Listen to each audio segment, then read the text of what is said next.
Hey May Creek, welcome to this episode of Ram TV. The holiday season is just around the corner, and Halloween is the first on the list, so we wanted to find out who has the scariest face at May Creek. As you know, Halloween season's coming up, and we're gonna ask May Creek to show us their best scary face.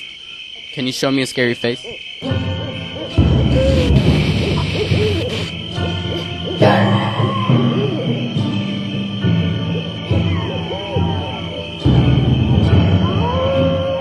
Can you show me a scary face? Okay.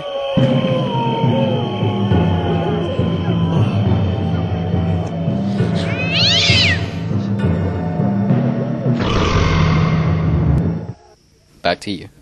And now for sports.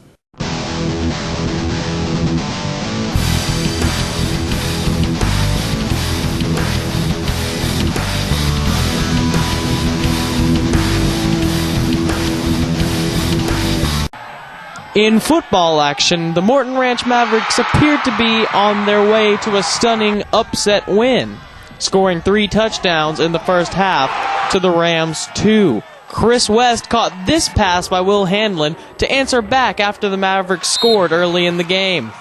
And check out this play by West to start the second half. Whatever adjustments were made at halftime seemed to be working.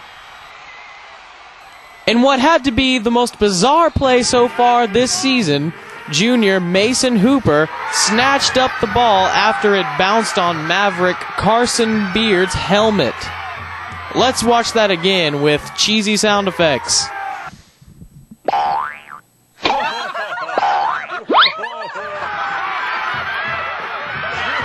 The Lady Rams put up a strong fight against Cinco Ranch and Elsick last week, but both teams proved to be too much for them. Better luck next week, girls. Now we go to Tiffany for a story on the Mighty Ram Band. If you have ever been to a football game, you have most certainly heard the Mighty Ram Band. But how much work does it take to put together an 8-minute show? You'd be surprised. It takes months of preparation to get the band ready to compete at a level needed to win competitions. We went to the band to find out more. This is Clinton Spradley. Clinton, what do you do in band? I play trombone. So how much effort goes into practicing for a football game during halftime? Way too much. I mean, it's way too much effort, but it's worth it in the end because it's really rewarding whenever you get that one at contest. It's great. So besides football games during halftime, what else do you guys do during the year? We go to different contests during the year. Our next contest is actually on Tuesday. It's our UIL contest, which it's the final contest for the year, and it sums up what you did all year. And if you don't get a 1, there's no chance of you getting 1 until the next year. Of course, there's more to the marching band than just marching. In this year's show, there are 2 soloists, Allison Buchanan on flute and Michael Hall on alto sax, as well as the state award-winning color guard and drumline, drill instructors, 3 drum majors, and the pit crew, which consists of mallet percussion. I'm here with Lily. So Lily, what do you play in band? I play the French horn. Okay, and so what is your specific role in marching band? I'm a DI. I am a drill instructor. I help freshmen with the fundamentals, how to march, what to do right. If they're wrong, I tell them what to do. I'm here with Natalie Garris, head drum major of the Mighty Ram Band. So Natalie, what is your job exactly as a drum major? Well, I conduct the band, as well as Clinton Spradley and Kyle Harper, and we take care of all the behind-the-scenes stuff that nobody really sees. So how many practices a week, and how long are they? Do you guys prepare for the football games? We have Mondays, Tuesdays, and Thursdays, and usually Friday games, and we have Wednesdays off, and all our practices are 2.5 hours long. And we see you guys running back and forth between podiums during the halftime. What are you guys doing? Well, the band switches from backfield to front field, so we have to come to where they're facing every time.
If you missed it on Tuesday, there was an actual fire at Maid Creek. Let's go now to Win Manual for more. Fire alarms sounded on Tuesday, alerting students of what they thought to be a routine fire drill. But when squad cars and fire trucks began arriving on the scene, it was apparent that it was something much worse. An actual fire. It started in the laundry room, where a faulty dryer set flame to some innocent towels.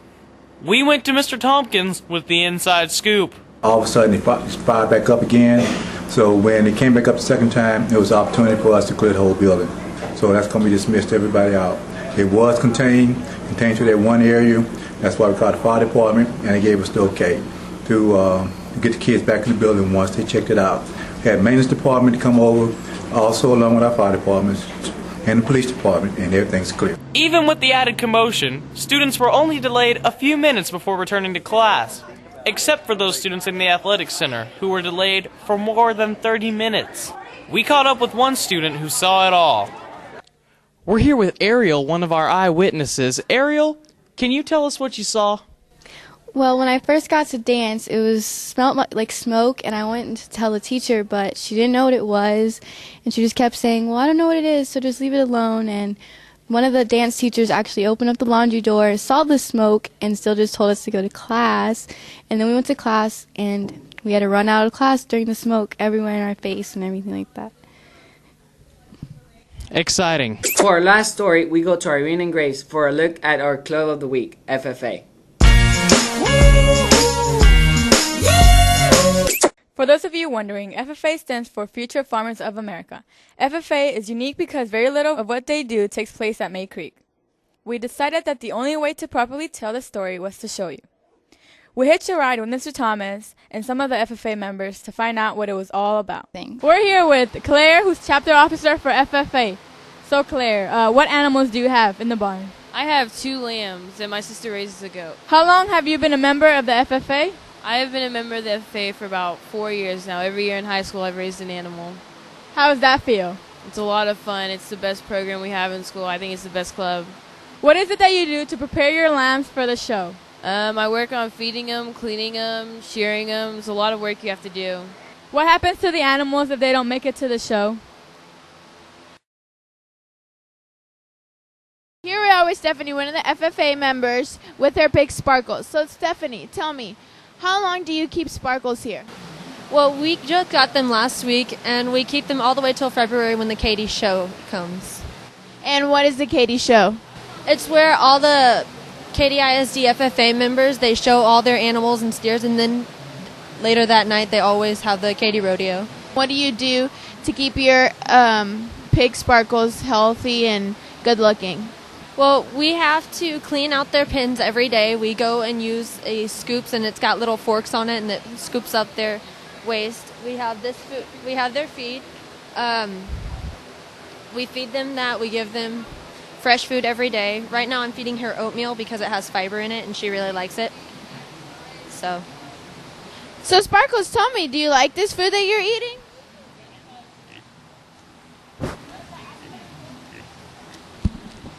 I think she likes it a lot.